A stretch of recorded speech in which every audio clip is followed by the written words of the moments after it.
Hai Tribuners, Live Update Sport kembali hadir menjumpai Anda pada siang hari ini, Selasa 13 September 2022.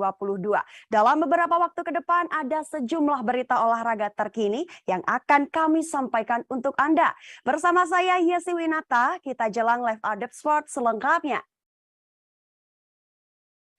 Pada laga pekan ke-6 Liga Italia 2022-2023, Jose Mourinho puas karena AS Roma bisa membobol kiper terbaik di dunia.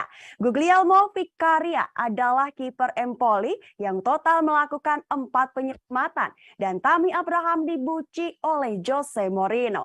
Empoli versus AS Roma menutup laga pekan ke-6 Liga Italia 2022-2023 pada 12 September 2022 di Stadion Carlo Castellani, waktu setempat atau Selasa dini hari waktu Indonesia Barat. AS Roma berhasil menggulung Empoli dengan skor 2-1, sekaligus berhasil mengamankan 3 poin. 2 gol AS Roma dilesakkan oleh Paulo Dybala menit ke-17 dan Tammy Abraham menit ke-71. Adapun gol sematawayang Empoli datang dari sundulan Filippo Bandinelli menit ke-43. Selaku pelatih AS Roma, Jose Mourinho menyayangkan sekaligus memberi pujian dalam pertandingan tersebut. Pertama, Mourinho menyayangkan kegagalan penalti Lorenzo Pellegrini pada menit ke-88 yang membuat AS Roma gagal cetak gol ketiga. Lalu kedua, Mourinho menyanjung kepelatihan sang pelatih Empoli, Paolo Zanetti. Mourinho mengatakan bahwa Empoli tim yang sulit untuk dilawan, tetapi pada akhirnya AS Roma pantas meraih kemenangan. Jose Mourinho juga menilai permainan Tammy Abraham saat mencetak gol AS Roma ke kiper Empoli, Vicario. Bola sepakan Abraham hasil menangkap umpan silang dari Paulo Dybala. Sebetulnya sempat ditepis sang kiper Empoli. Namun si kulit bola tetap bergulir masuk ke dalam gawang sang kiper terbaik di dunia, Guglielmo Vicario. Di sepanjang pertandingan Empoli versus AS Roma, Vicario total melakukan 4 penyelamatan. Jose Mourinho mengatakan bahwa mencetak gol melawan Vicario merupakan sesuatu yang sulit. Vicario bak penjaga gawang terbaik di dunia yang dimiliki oleh Empoli. Selanjutnya AS Roma akan menjamu HJK Helsinki dalam laga kedua grup C Liga Europe 2022-2023. Pertandingan akan digelar di Stadion Olimpico pada Kamis 15 September 2022 waktu setempat atau Jumat pukul 2 dini hari waktu Indonesia Barat.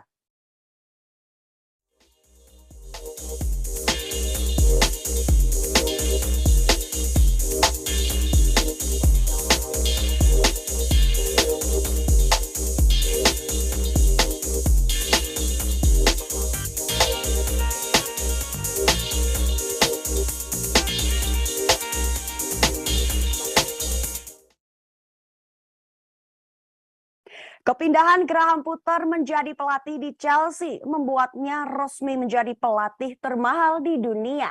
Angka tebusan termahal tersebut mengalahkan nama kondang seperti Jose Mourinho sampai Ronald Koeman. Graham Potter resmi menggantikan posisi Thomas Tuchel dan diikat raksasa Liga Inggris Chelsea pada 8 September 2022. Selepas teken kontrak, Graham Potter akan diperkenalkan secara resmi kepada media pada 13 September 2022 pukul 15 waktu setempat. Chelsea berkorban finansial yang cukup banyak untuk memindahkan Graham Potter dari Brighton and Hove Albion. Chelsea harus merogoh uang sebesar 25 juta euro sebagai nilai klausul pelepasan untuk mengkompensasi sisa kontraknya. Angka klausul rilis tersebut setara dengan 376,5 miliar rupiah dan sudah termasuk biaya kompensasi kontrak staf Graham Potter. Terkait hal ini, Graham Potter menyandang rekor sebagai pelatih dengan nilai biaya pelepasan kontrak termahal menurut The Times. Angka 25 juta euro yang ditebus Chelsea kepada Brighton mengalahkan rekor sebelumnya atas nama Julian Nagelsmann. Pada tahun 2021, Bayern Munich membayar 20 juta euro kepada RB Leipzig untuk menarik Nagelsmann sebagai pengganti Hansi Flick. Adapun peringkat ketiga, pelatih bernilai klausul rilis tertinggi ditempati oleh Jose Mourinho. Sukses besar dengan raihan treble di Inter Milan. Jose Mourinho ditebus 16 juta euro dan pindah ke Real Madrid.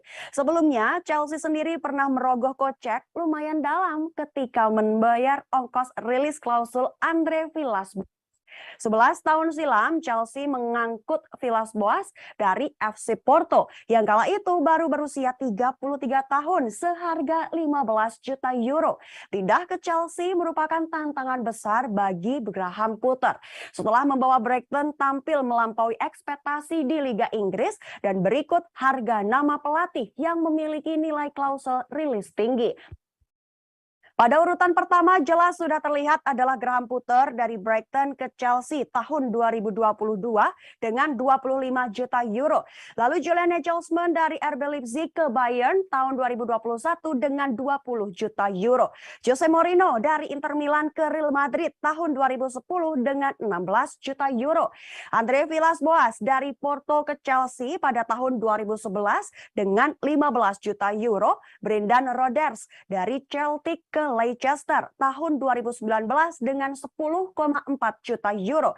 Dan Ruben Amorim dari Braga ke Sporting CP tahun 2020 dengan 10 juta euro. Pada urutan ke-7 ada Adi Hutter dari Frankfurt ke Gladbach tahun 2021 dengan 7,5 juta euro, dan Brendan Rodgers dari Swansea ke Liverpool tahun 2012 dengan 6,2 juta euro. Dan dua urutan terakhir ada Mark Hughes dari Blackburn ke Man City tahun 2008 dengan 6,2 juta euro. Ronald Koeman dari Southampton ke Everton tahun 2016 dengan 6 juta euro.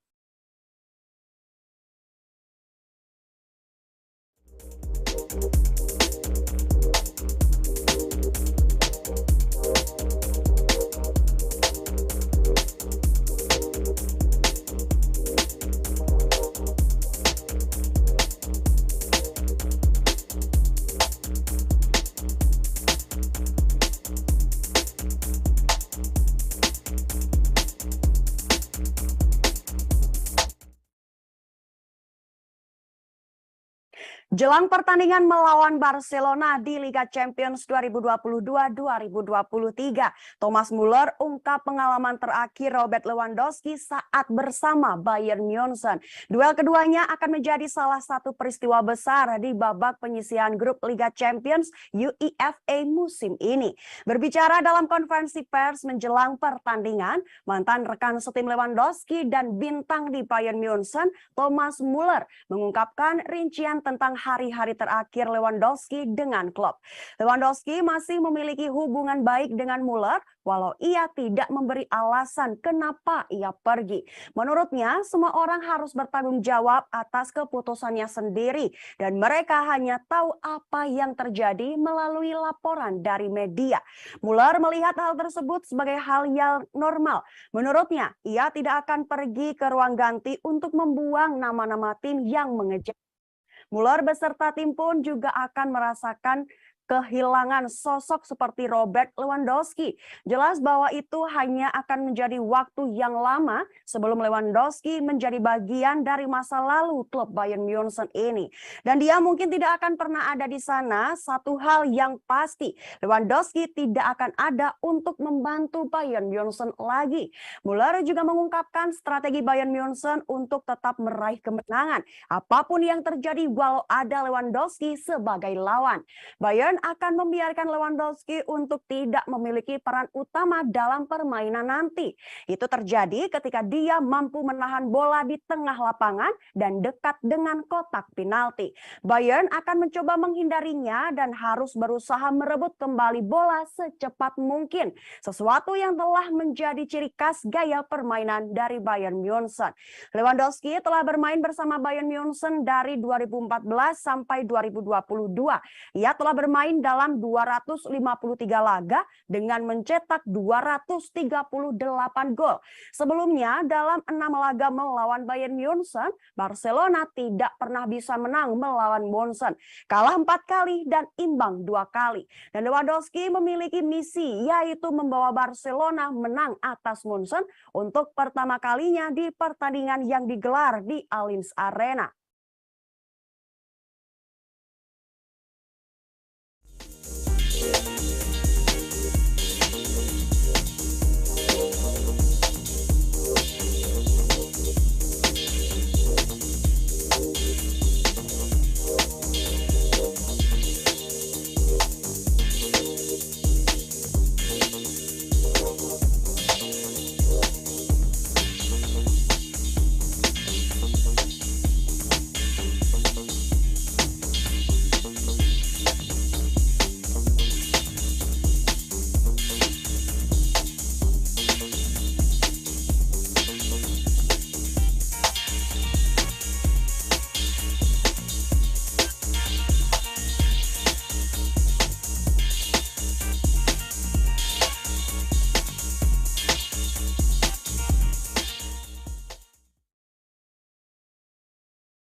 Robert Lewandowski telah mengantongi modal positif saat akan menghadapi mantan klubnya Bayern Munchen di ajang Liga Champions pada 14 September 2022 dini hari lusa.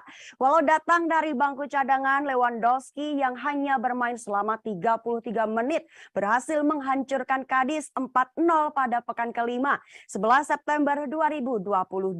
Lewandowski masuk pada menit ke-55 menggantikan Memphis Depay dan berhasil mengubah kualitas permainan di Barcelona. 10 menit berselang, Lewandowski langsung berhasil membobol gawang Cadiz, berhasil menangkap umpan silang dari Rafinha. Lewandowski dengan cepat menyambar bola dan gol kedua untuk Barca. Lalu masuk menit ke-86, Lewandowski menunjukkan dirinya bukanlah striker egoistis. Saat berhadapan 1 lawan 1 dengan kiper, Lewandowski memberikan umpan kepada Ansu Fati yang berdiri bebas dan memanfaatkannya menjadi gol. Dan pada menit ke-92, umpan terobosan Lewandowski disempurnakan Ousmane Dembele dengan aksi ciamik dan gol keempat bagi Barcelona. Kemenangan 4-0 yang sungguh melegakan bagi pelatih Xavi menyongsong laga ini sembari menatap selanjutnya kontra dengan Bayern Munchen.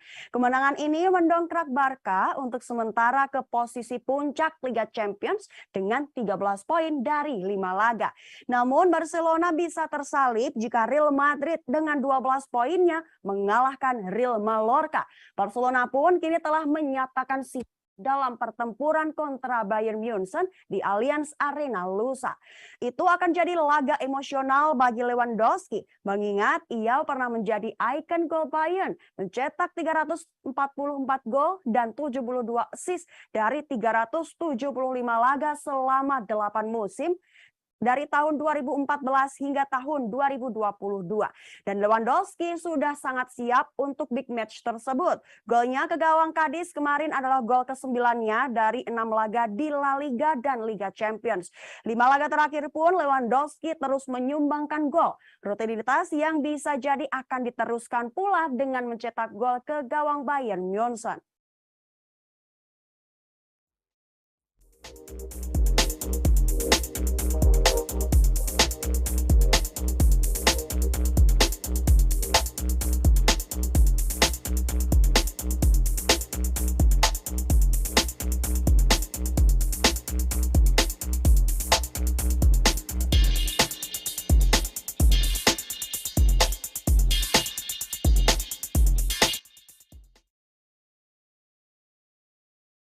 Ada sebuah nyawa yang begitu berharga di atas sepak bola. Duel Barcelona melawan Cadiz memiliki pelajaran yang begitu berharga.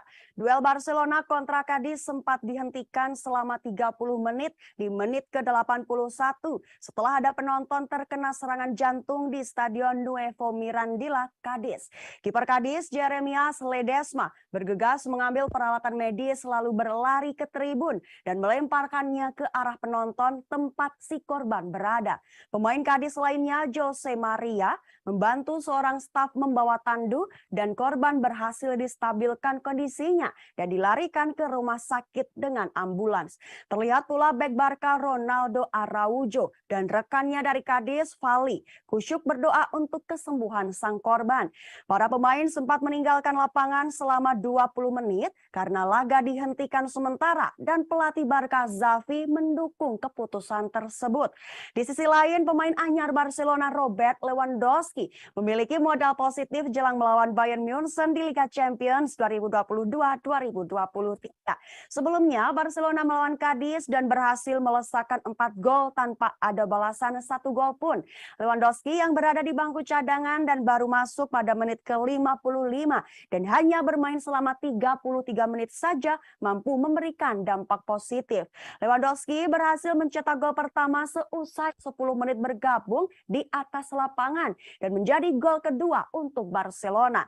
Lalu Lewandowski memberikan assist kepada 2 pemain lain dan dikreatifkan menjadi sebuah gol ciamik dan membawa Barcelona menang 4-0 atas Cadiz. Sang pelatih Xavi menyoroti produktivitas gol timnya yang sangat tajam. Barca telah mencetak 15 gol dari 5 laga atau rata-rata cetak 3 gol setiap pertandingan. Tim lain yang paling mendekati adalah Real Madrid dengan 11 gol. Xavi menilai produktivitas itu tercapai karena kemampuan timnya untuk gol pertama. Meski di babak pertama kemarin Barcelona sempat sulit menembus pertahanan tuan rumah dan kini Barcelona pun menyatakan siap dalam pertemuan kontra Bayern Munchen.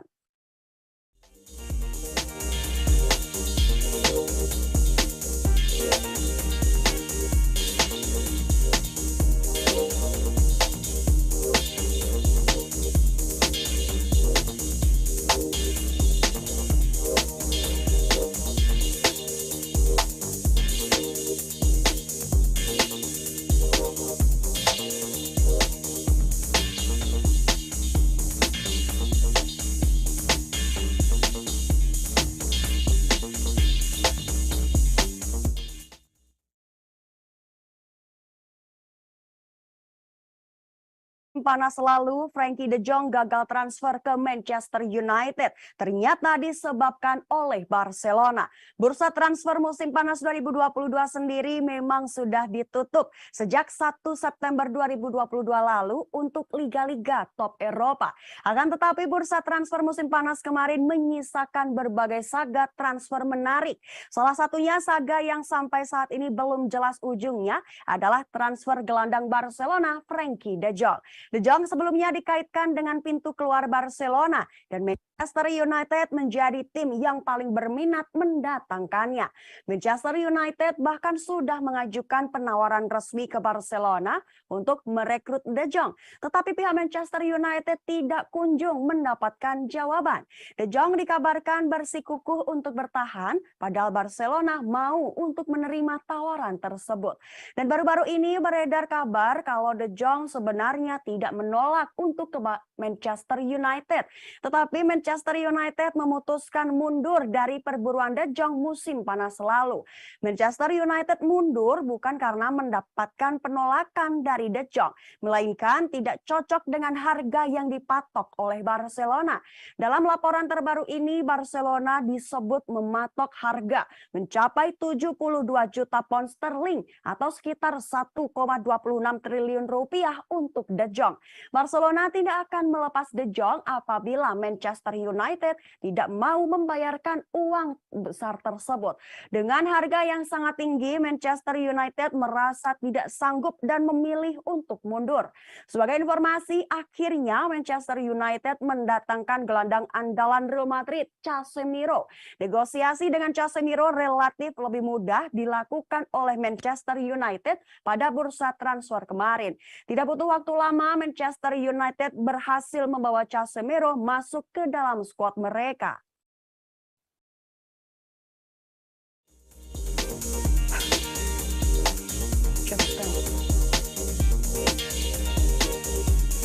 Mau aman, Mbak? Mau?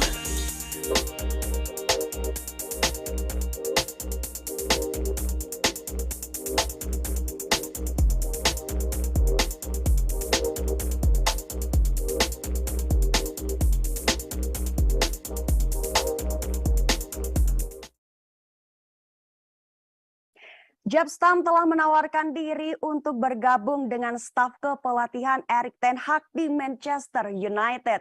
Jaap Stam siap mendukung segala keputusan sang pelatih dengan tujuan utama demi mengembalikan kejayaan Manchester United. Bergabungnya Stam ke Manchester United jelas melalui banyak pertimbangan. Salah satunya dengan melihat performa Man United di tangan Ten Hag. Ten Hag sekarang sedang menikmati kesuksesannya meraih 4 kemenangan beruntun di Liga Inggris musim ini. Keberhasilan Ten Hag tentu diraih bukan seorang diri, melainkan kerjasama dengan beberapa stafnya. Pemilihan staf yang dilakukan Ten Hag terbilang cukup brilian dengan melibatkan beberapa tokoh berpengalaman, seperti keberadaan Steve McClaren dan Benny McCarthy di jajaran staf klub berjuluk merah. Melihat kemewahan staf kepelatihan Manchester United, Stam pun tertarik masuk menjadi salah satu bagiannya. Stam bersedia diberi tanggung jawab memperbaiki kekurangan Manchester United dalam bermain bertahan. Apalagi Stam mempunyai pengalaman mumpuni sebagai bek saat karir profesionalnya. Stam bermain 127 kali untuk United antara tahun 1998 dan sampai 2001. Memenangkan treble pada tahun 1999 serta 2 gelar lagi. Dia juga membintangi PSV, Lazio, AC Milan dan Ajax Amsterdam sebelum pensiun pada tahun 2007.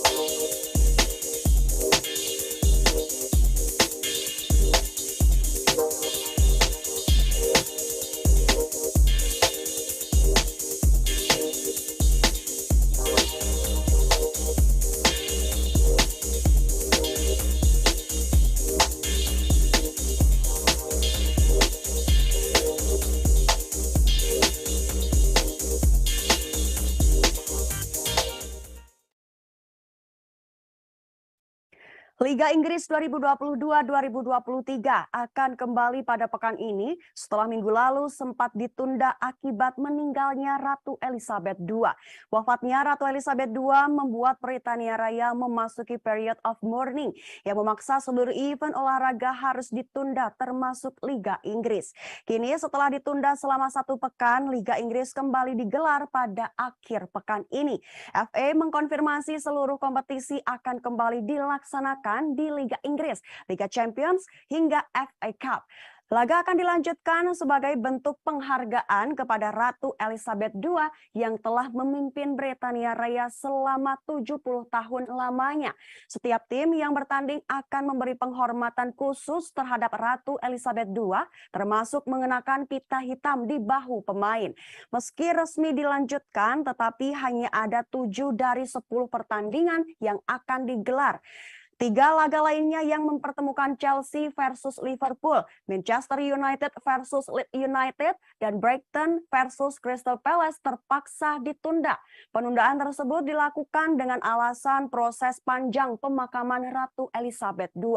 Berikut jadwal Liga Inggris 2022-2023 pada pekan ini.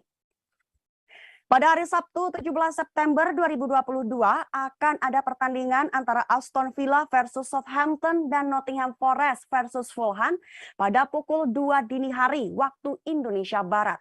Kemudian duel antara Wolves versus Manchester City akan terjadi pukul 18.30 waktu Indonesia Barat, dilanjutkan pukul 21 waktu Indonesia Barat oleh Newcastle versus Bournemouth, dan ditutup Tottenham Hotspur versus Leicester pada pukul 23.30 waktu Indonesia Barat.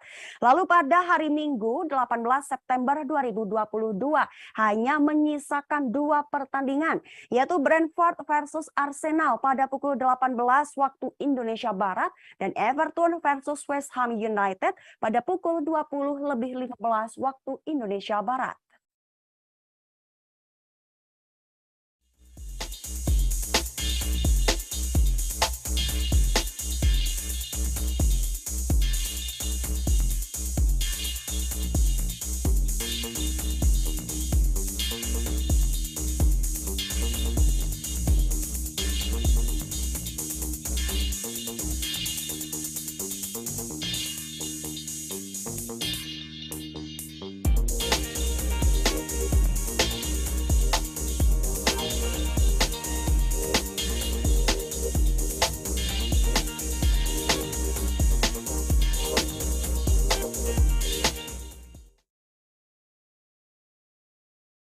Mantan bintang Liverpool mengalami kecelakaan saat mengendarai mobil senilai 130.000 pounds pada 10 September 2022 sore waktu setempat. Ia adalah Andy Carroll yang melibatkan tabrakan antara mobilnya SUV Mercedes GLS dengan Ford Fiesta di kawasan Ramford, London Timur, Inggris. Menurut warta The Sun, tabrakan yang terjadi membuat mobil Ford Fiesta terlempar hingga 27 meter jauhnya. Parahnya lagi, mobil milik Carroll rusak parah di bagian bumper depan hingga membuatnya keluar mobil dalam kondisi linglung. Kerusakan semakin parah setelah diketahui imbas dari kecelakaan tersebut adalah ban SUV Mercedes GLS milik Carroll terlepas. Saksi mata mengatakan bahwa ia mendengar ledakan mengerikan dari akibat kecelakaan tersebut. Carroll lalu keluar mobil dengan kondisi linglung dan langsung sigap memeriksa kondisi ketiga orang yang berada di dalam mobil Ford Fiesta. Dilaporkan bahwa Andy Carroll beserta temannya dan pengemudi perempuan di mobil Ford Fiesta tidak mengalami cedera parah. Namun seorang pria berusia sekitar 50 tahun yang berada di mobil Ford Fiesta harus dibawa ke rumah sakit karena keluhan nyeri di dada. Seorang saksi mata lainnya, Steve Garbold, menceritakan bagaimana insiden yang menimpa mantan penyerang timnas Inggris tersebut. Menurutnya ada kejanggalan dalam peristiwa itu karena kedua mobil bertabrakan secara langsung, tetapi ada kendaraan lain yang juga tertabrak.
Jelang Piala Dunia 2022 Qatar, ada persaingan sengit untuk memenuhi pos bek kiri untuk timnas Inggris. Tetapi justru bek kiri Manchester United, Luke Shaw tidak ikut dalam perebutan posisi tersebut. Pelatih timnas Inggris Gareth Southgate akan mengumumkan skuad bayangan untuk Piala Dunia 2022 pada 21 Oktober 2022. Southgate kemudian akan merampungkan skuadnya menjadi 26 orang untuk berangkat ke turnamen Piala Dunia. Sejumlah nama diperkirakan akan saling beradu sikut untuk dipanggil oleh Southgate ke Piala Dunia 2022. Namun hal sikut-sikutan itu tidak akan berlaku oleh sang bek kiri Luke Shaw. Southgate tidak akan memanggil Shaw karena ia tidak menunjukkan kelayakannya dipanggil oleh timnas Inggris. Luke Shaw terakhir bermain saat Man United kalah 0-4 atas Brentford pada 13 Agustus 2022 pada pekan kedua Liga Inggris 2022-2023 lalu. Hanya bermain selama 45 menit dan hingga sekarang Shaw tidak kunjung mendapatkan kepercayaan sang pelatih. Posisi Luke Shaw juga semakin dipersulit oleh kehadiran bek kiri anyar Manchester United yaitu Tyrell Malacia. Hal itu juga membuatkan Luke Shaw masuk ke skuad Inggris untuk kompetisi UEFA Nation League akan sangat kecil. Hal lain yang juga membuat Luke Shaw sulit bersaing adalah karena masalah cedera. Memulai debut bersama timnas Inggris pada Piala Dunia 2014. 사야정이고 사야라빠 사야주가